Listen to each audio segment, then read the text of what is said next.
Okay, we're ready, Dave. Hang on tight. Great.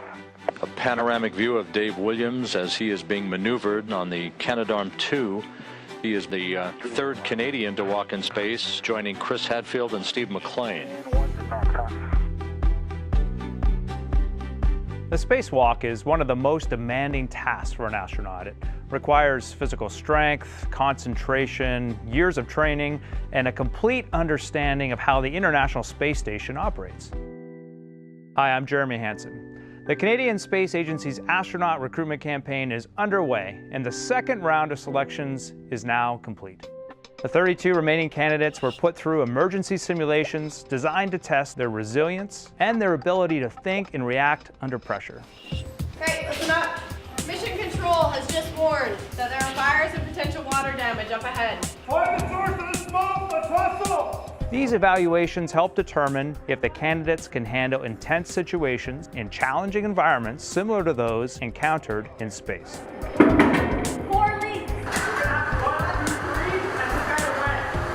As the candidates went through these various scenarios, they needed to exhibit abilities like problem solving,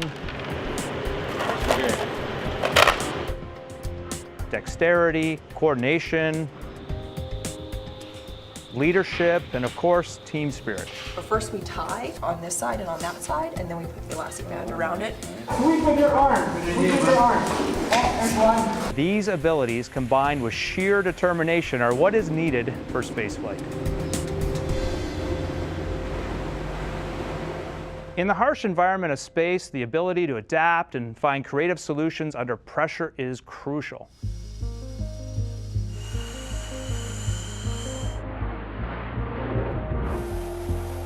As astronauts, we spend thousands of hours planning and training in countless simulations that prepare us for just about anything on a space mission.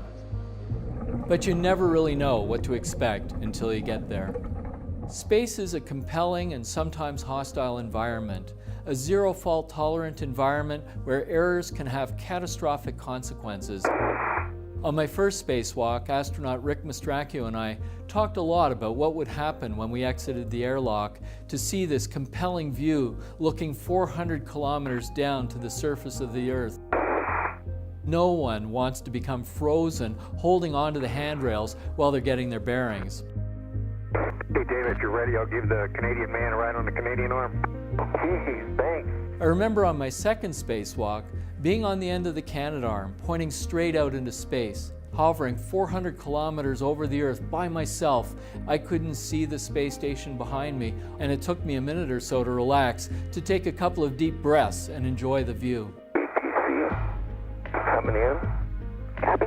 You know, I think with this run, the training we got just really paid off. I couldn't agree more, guys. The complexity of the tasks we perform often take us to the limits of our abilities. Using any means available to make your way into the route.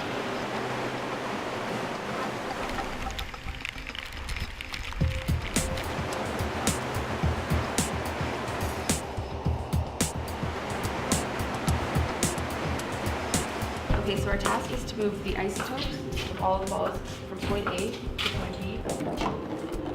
Astronauts need to have the technical and the team skills to be able to succeed.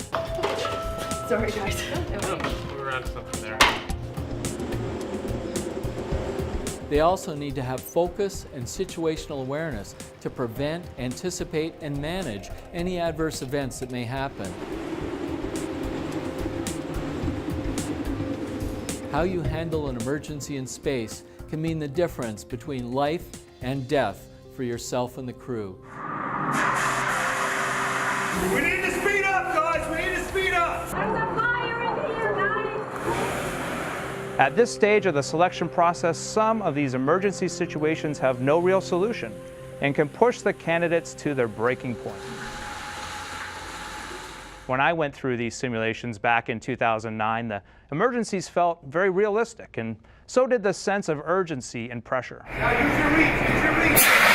We were fighting fires in full bunker gear. It was sort of like doing a cardio workout where you're trying to put out flames and your body temperature just keeps rising and rising. Fire in the hole! And then moments later, you have to try to contain a flood in frigid cold water while your hands are cramping up and your body temperature starts to plummet. We were put in situations as a team where there was no clear path forward, no obvious answer. That is the reality of an astronaut's job. All exercises must be done in cadence. Go up and down together. 1, up, 2, up, 3. These candidates need to keep their cool, follow procedures, and find creative solutions. Look what we do with 3. You can take them off. Guys are brilliant. Most importantly, they need to work as a team and persevere. It's an important milestone on the road to finding out who will be the next Canadian astronauts.